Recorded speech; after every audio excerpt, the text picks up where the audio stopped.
Kill the Child, written by Speedwagon's Glorious Mane, read by Yours Pranks. Chapter 8, An Attempted Murder. Summary. We find out the significance of the crows, and All Might has a decade shaved off of his lifespan. Shota had been on cloud 9. His amazing, awesome, way out of his league boyfriend had agreed to marry him. And the irritating and bitey cryptid called Midoriya hadn't said anything to turn Shota's whole world on its head in a whole week.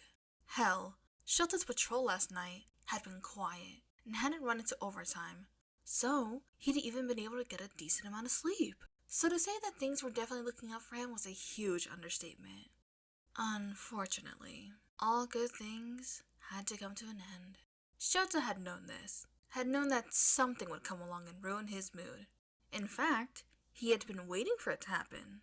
He just never expected, well, this. A visit to the hospital, sure, he could deal with that. It was an occupational hazard. His favorite flavor, Jelly Pouch, being discontinued? Sad, but he'll get over it. Being followed on the street in the middle of the day, though? Infuriating. He wasn't sure what annoyed him the most. The fact that someone was following him in broad daylight when he was off the clock, or the fact that they were following him in the middle of the day, and he couldn't figure out who it was. The life of an underground hero was a hard and dangerous one. They were the ones to take on the neighborhoods that had been neglected by the spotlight heroes during the smallest hours of the night, when the heroes on the street were few and far between, and backup simply wasn't an option. Underground heroes had to adapt, learn to pick their fights, and to trust their instincts. Right now, Shota's instincts were telling him that he was being watched. It was nearly 3 p.m., the pale light of the late autumn sun not doing much to warm anything up. Shota was bundled in a warm jacket, captor scarf and fingerless gloves as he headed to the store for snacks and drinks. He and Zashi were spending the night in, and Zashi had been the one to sit him out since, "We can't have a movie night without snacks. Come on, Sho." The streets weren't particularly packed, nor were they deserted. So with the end of the school day approaching, that would quickly change. Shota once again looked around for the source of the unpleasant prickling at the back of his neck. No one stood out to him at first glance. A couple of street vendors were set up along the footpath, colorful carts backing up to the road, a group of Western tourists gawking at a statue, a lone woman reading a magazine seated out front of a cafe. His eyes caught on a pack of tracksuited yakuza bickering outside of a small vendor, but he quickly dismissed them. They were far too busy posturing to notice or care about the off-duty underground hero strolling right past them. Shota kept his expression blank as he reached the pedestrian crossing, and instead of crossing straight ahead to get to the store on the other corner, turned right and continued down the block. The feeling of being watched persisted. He turned right again, then again, and when the feeling didn't dissipate, he ducked into an alley. A full 3 minutes after entering the alleyway, cautious footsteps entered after him.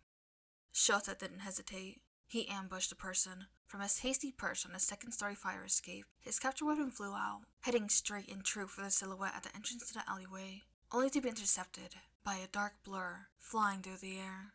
His capture weapon wrapped around the blur, halting it in midair for a moment before the capture weapon contracted back towards him. The blur gave a strangled-sounding noise, giving Shota's position away. The person looked up and met Shota's eyes. It was the woman who had been sitting in front of the cafe. She was in her 30s and wore a pair of slip-on sneakers, comfortable-looking tracksuit pants, and a cozy pale yellow crochet cardigan. 2 horns poked out of her hair, though on a closer inspection, it almost appeared more like sheep fleece than human hair. Her face was slightly rocky, her mouth a wide, crooked line. She also held a taser in her hand and was pointing it straight at Shota's chest. "Eraserhead, release my bird now." Shota glanced between the taser and the thing writhing in his capture weapon. Upon further inspection, the thing turned out to be a rather large crow. Shota loosened the capture weapon enough that it wouldn't hurt the bird, before turning back to the woman aiming a weapon at him. "I don't think I will. Not until you tell me who you are and what you want." The woman narrowed her eyes. "A fall from that height would be quite painful. I suggest you rethink your decision." Shota sent another wary look at the taser. She was right. Falling from where he was perched could result in severe injuries, and he very much liked being able to walk without the need of a cane or crutches. He very reluctantly released the crow from his capture weapon and watched as it flew down to land on the woman's shoulder. A second later, another smaller crow flew down from where it had been perched on the edge of the roof, out of Shota's line of sight, looking down at the scene to sit on the woman's free shoulder. The woman slowly lowered her taser, her eyes never leaving Shota. "A wise choice," she sniffed, and sent a distasteful look around the alleyway. "Now, with that out of the way, would you mind coming down so we can have a proper discussion?" Shota didn't budge. "Give me a single good reason not to arrest you right now." The woman gave Shota a flat look. "I'm going to reach into my back pocket to retrieve my credentials now, and so help me, if you try to wrap me up with that scarf of yours, I will make you regret it." She did as she said she would, reaching into the back pocket of her jeans and pulling out a wallet. She threw the wallet up to Shota with an underarm throw. Shota snatched it from the air and sent one last suspicious look at the woman before he flipped it open. Inside was a private investigator license with a photo of the woman on it. Shota read over the information listed on the card. The woman's name was Koda Hina. She was 32, and her quirk was listed as Animal Voice. Behind the PI license was a quirk usage permit. Shota inspected both, double and triple checking their authenticity. And, okay, maybe he was doing it just to make it clear exactly how much he wasn't a fan of the whole situation. When he was satisfied everything was legitimate, he flipped the wallet closed and threw it back down. He was just a tad disgruntled when she caught it without blinking. "Why were you following me?" Koda quickly returned the wallet to its proper place in her back pocket. "That's what I wanted to talk to you about. Please come down so we can actually talk instead of shouting at each other."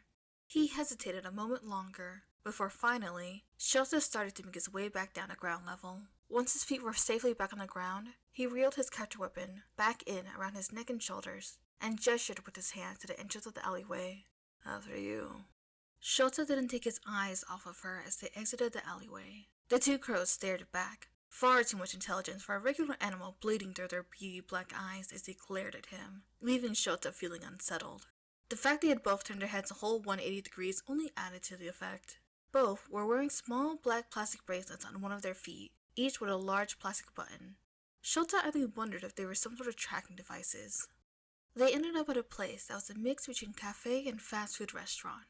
They passed an outdoor seating area as they walked in. The inside was nice enough, chairs and tables set up around the front of the shop, an L-shaped counter in the back right corner, and a row of booths along the left. Besides the person behind the counter, and the people occupying the two tables closest to the windows, the place was empty. Music played in the back somewhere and floated through the open door to the kitchen, and the whole place smelled of coffee and fried food. Koda made a beeline for one of the empty booths at the back and sat down, Shota sitting across from her. As he was stared down by 3 sets of eyes, he briefly wondered if she came here often, considering no one had batted an eye at the 2 crows perched on her shoulders. It was confirmed when a server came to take their orders and asked Koda if she wanted the usual. Koda nodded and thanked the server. Shota ordered himself a cappuccino. Once the server had left, Shota leaned forward and raised an eyebrow at Koda. "So, what's a private investigator doing following a pro hero around?" Koda looked Shota up and down, scrutinizing him.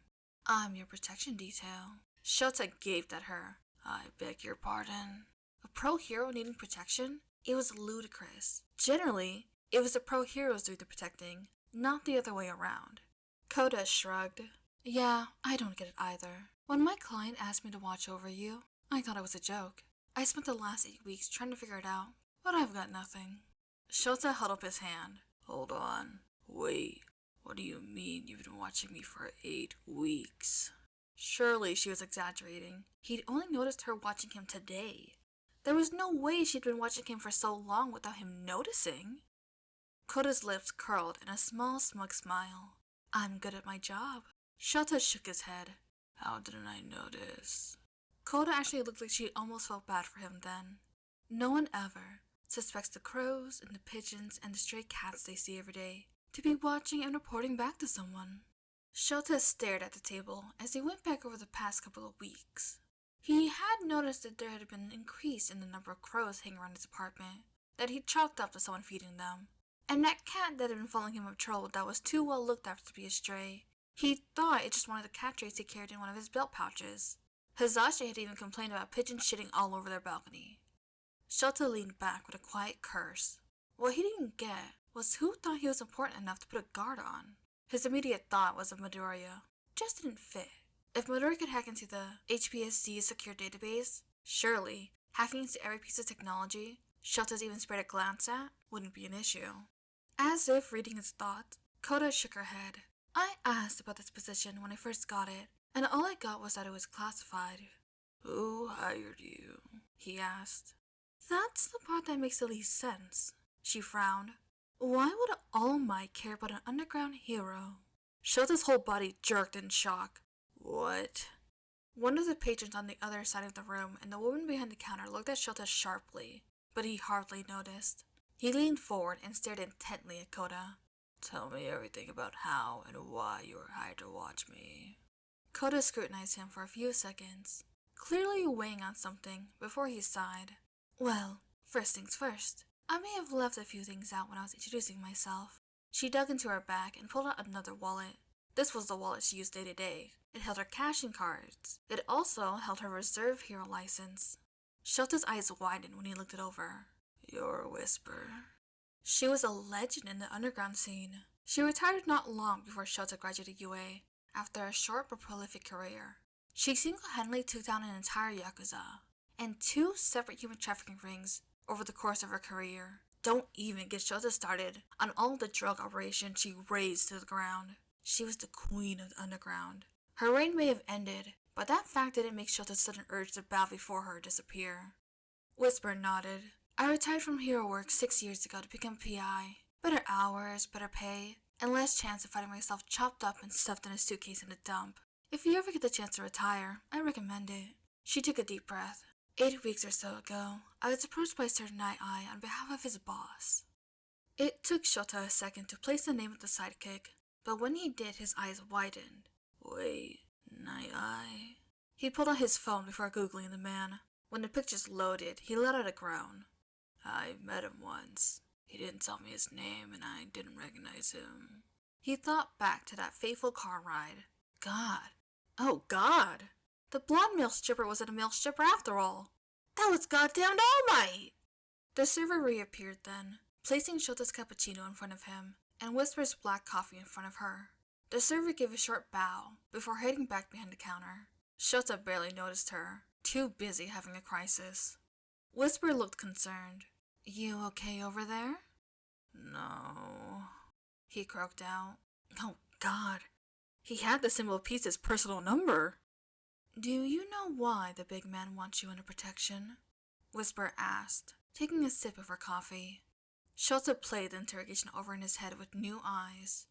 I have recently acquired an informant, he revealed hesitantly.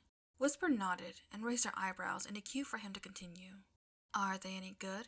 Shota grimaced. After passing on some information from my informant, I ended up getting interrogated by 3 men in the back of a black SUV with tinted windows. Whisper whistled long and low. Wow. Shota took a sip of his cappuccino and shook his head. You have no idea. So, what was it that got the big man's attention? They didn't tell me anything. Didn't even bother mentioning you have a son. Shota spit out his coffee before rapidly sucking in a breath, only for a few drops of coffee to get sucked back down into his lungs. He coughed and sputtered, causing everyone in the vicinity to crane their necks to try to get a look at who was making all the noise. Shota briefly hoped he would choke to death just to get out of this conversation. Alas, he was able to breathe again after only 30 seconds of almost coughing his lungs out. A what? Shota wheezed. Whisper narrowed her eyes and looked him up and down. A son. Shota grabbed some napkins to mop up the coffee he had spit out as he shook his head. I don't have any kids. He shook his head again, more forcefully this time. You're saying the little boy with dark green hair that looks and acts like you isn't yours? Whisper raised her eyebrow in a show of doubt. Shota nodded vehemently. Whisper ticked her eyebrows up in a show of disbelief before continuing. Regardless, I'm watching his home too. Shota nodded. Okay, whatever. Shota wasn't going to linger on that particular topic. He cleared his throat. I'm still not quite sure why you were hired to watch me, he admitted. Could it have something to do with what they were talking about in the car? This all-for-one villain? Who was he, and why did the mention of his name scare All Might? He decided he could ask the bread about that later. Right now, he wanted to focus on the problem at hand. What I don't get is, why blow your cover? You were able to watch me for 2 months without me being any the wiser. Why give yourself up now?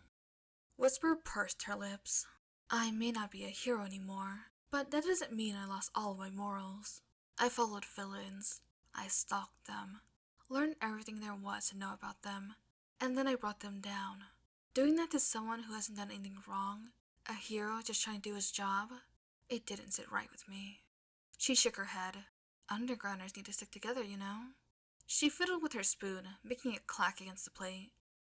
Just because we don't have merchandise deals and radio show segments, the spotlighters think they can treat us like crap. She shook her head. Another thing I don't miss. Shota grimaced. He'd had his fair share of spotlighters treat him like a glorified paper pusher when he had to team up for a case, just because they didn't recognize him. So he knew exactly where she was coming from. It was why he worked almost exclusively with other undergrounders if he could help it. Even Hizashi had been guilty of it at one point early on in his career, something that Shota made sure to nip in the bud quickly.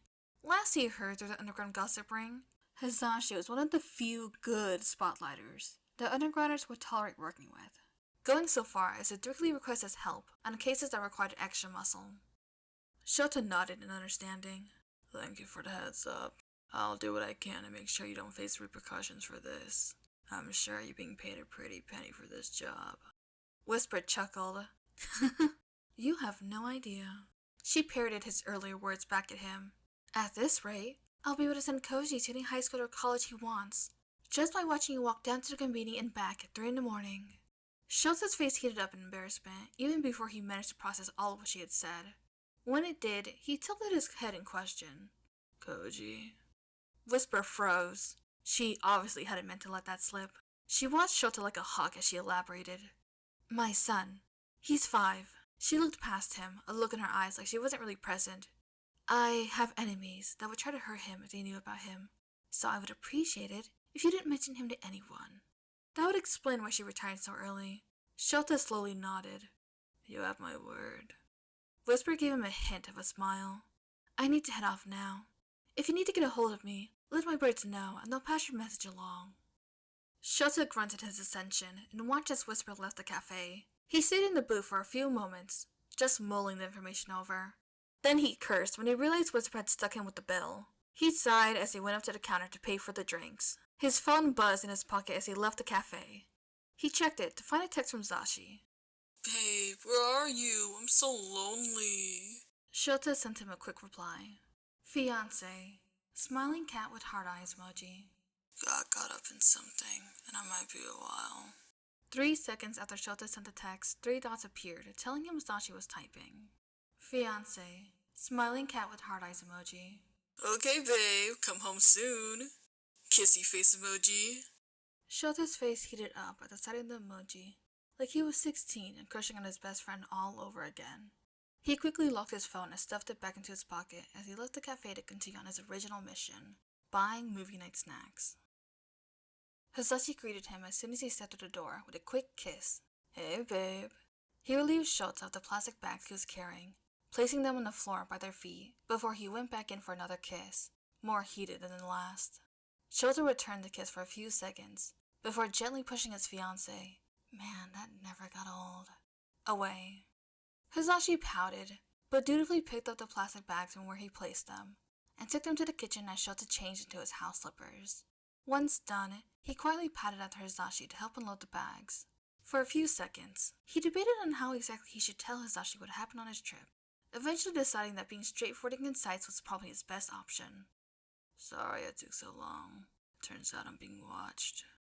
Hizashi dropped the dorayaki he was holding, letting it fall to the floor with a small thud and a crinkled plastic. What? Don't worry, I'm gonna get it all sorted out. Shota reassured his fiancée. Hizashi gaped at him. That's not... Who's watching you? Why are they watching you? Shota unpacked the rest of the bag he was working on as he spoke. I'm being watched by a former underground hero who was hired by... Perhaps it isn't a good idea to tell Hisashi that All Might himself had ordered it. Someone I'm working with on a case. I'm going to make a couple of calls real quick, okay? Love you. He folded up the plastic bag and shoved it in their plastic bag drawer, before placing a peck in Hisashi's cheek. Before Hisashi could react, Shota had retreated to their bedroom for privacy. He quickly pulled out his phone and made his first call. The phone rang 4 times before it was picked up.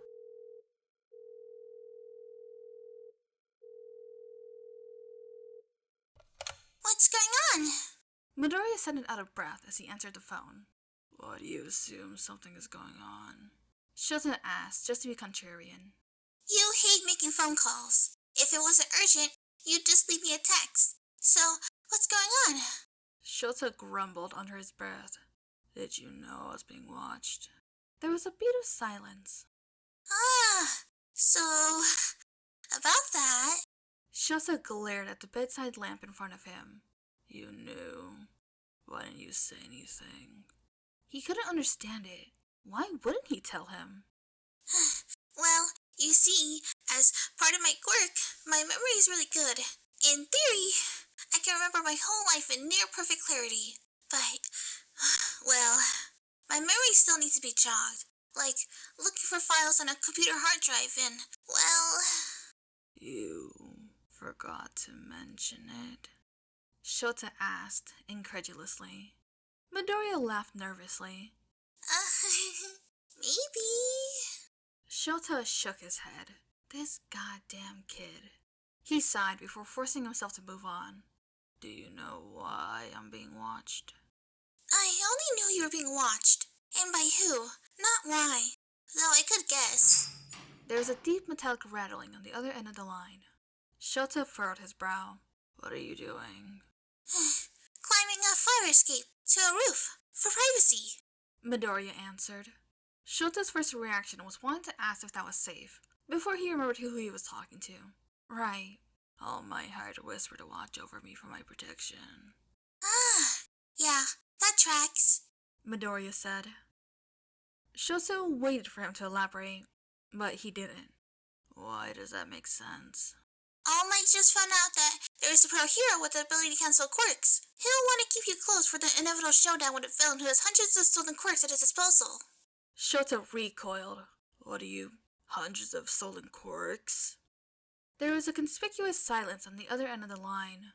Then... I am suddenly getting the feeling that I may have forgotten to mention a couple things. Shota was going to set Midoriya on fire the next time he saw him. Start talking right now or I swear to God. All for One is a villain who goes by the same name as his quirk. He can take and give people's quirks, but he can also keep them for himself. He's an evil douche who wants All Might's head on a pike and to take over Japan and turn it into a dictatorship. Oh, he's also like 200 years old. Shota sat heavily on the edge of the bed as he processed information. 200 years old. Hundreds of quirks. Has a hate hard-on for All Might. What the fuck? Well, because of your quirk, you're the perfect counter to his quirk, so in the eventual showdown, you'll be a valuable ally. Maybe this time, now that All Might knows you exist before the fight, he'll bring you along, and he won't lose his stomach in a lung because I've lost internal organs before, and external ones, and let me tell you, it hurts like a bitch, and coughing up blood all the time gets old fast. Midoriya rambled on, as Shota remained silent, simply trying to wrap his head around the idea of somebody like All for One existing. And the prosthetic was made by my good friend May, and she might be a little bit insane, which is fine, because I am too, so we got along like a house on fire anyways. She kitted out with a mini chainsaw attachment, but she didn't tell me, so I found out when I accidentally... Once Shota's brain had had a chance to reboot, he cut Midoriya off. Stop talking. He heard Midoriya's mouth snap shut, with a click on the other end of the line, and sighed. I'm just gonna stop you right there. Sorry, I was worried when you stopped talking. I thought maybe you didn't want to help me anymore with like taking down the government and stuff and... Midoriya. Yes? Shut up. Midoriya finally stopped talking, and Shota breathed a sigh of relief. Okay. He paused, giving his brain time to form a sentence that almost made sense. Okay, so tonight, I'm just gonna ignore the whole All for One thing and just focus on chewing out All Might for thinking I need a babysitter. You can brief me on All for One once I've slept. He rubbed a hand over his face, suddenly feeling exhausted. How do you even have the simple piece's personal phone number in the first place? Shota couldn't help but ask. Permission to speak? Midoriya asked. Shota rolled his eyes. Permission granted. He was my mentor. Midoriya replied cryptically. Shota sighed. Okay, well, I'm gonna call him now and tell him he's an idiot. Oh, when you do, make sure you... Toshinori nearly missed the rooftop he was aiming for when his personal cell buzzed. Knowing there was only one person it could be, he answered without looking at the caller ID. Eraserhead. To what do I owe the pleasure? I do not appreciate being put under surveillance without my knowledge or consent. Came Eraserhead's very pissed-off sounding drawl through the speaker. Toshinori, who had been crouched as he prepared for his next jump, lost his balance, falling on his ass with a very undignified sound. Eraserhead, it was merely a precaution. All for one is extremely dangerous. We will have a meeting with Whisper-san tomorrow to discuss the new arrangement. Show up, or don't, at your own peril. Eraser cut him off. Oh, of course. Toshinori sat there on the roof, feeling like a scolded child. Also, Eraserhead continued, I have been instructed by my informant to tell you that you're a stupid zygote. Good day. And with that, he promptly hung up, leaving Toshinori feeling like he had been kicked in the face and staring into the distance with a pained expression on his face. A Mighty Heartbreak by Akatani Mikumo. Earlier today, shocking images emerged on Twitter of the symbol of peace in what appeared to be emotional distress on the rooftop of the Hikari Casino in West Tokyo after receiving a phone call while in the middle of his patrol. Image description: All Might in full costume, curled in the fetal position on a rooftop, phone clutched in his hand, as he stared into the middle distance with a look of horror and regret on his face. The owner of the Twitter account that first posted the photos was able to confirm with us that they were the one who had taken the photos. Furthermore, they additionally were able to verify that All Might received a call at around 4:06 p.m. that only lasted a few minutes before the caller hung up, though it is unknown what the two talked about. With the mighty agency refusing to make a statement on All Might's behalf, we, the public, have been forced to speculate on what could have caused such a reaction to a man like All Might. The most popular theory being a secret lover who decided to end things today. Fans around the world have latched onto this theory and have begun sending gifts to Mighty Agency, ranging from condolence cards to chocolates and stuffed animals. A worker inside the Mighty Agency's mailroom has been quoted as saying, "It's pandemonium. We get anywhere from 2,000 to 10,000 pieces of mail a day, but today we've received close to 20,000 and counting." All Might is reported to have finished his patrol early and retreated to Mighty Tower. While he has not commented on the incident, he thanked his fans for the gifts with a short but heartfelt tweet from the official All Might Twitter account. All Might Official, at AMOfficial, 4:23 p.m. Thank you everyone for the gifts and kind words. You all have no idea how much each and every one means to me. Keep being awesome. Plus Ultra. Quotes, 362. Retweets, 9K. Hearts, 134K. What are your thoughts on this? Let us know by tagging your tweet with hashtag H5AMBU for a chance to be featured in one of our articles. Izuku shoved his face into his pillow to stifle a giggle as he read the article. It would be no good for his mother to come and investigate why he was laughing when he was supposed to be sleeping, and find him scrolling through a news site on the flip phone he wasn't supposed to have. But Izuku had a habit of laughing at inappropriate times. He backed out of the news site to the text message containing the link, sent by Eraser with the caption, "What have I done? Question mark, exclamation mark, question mark, exclamation mark." Izuku smirked as he carefully typed out a response. I think you should shave the decade off of his lifespan. Totally worth it.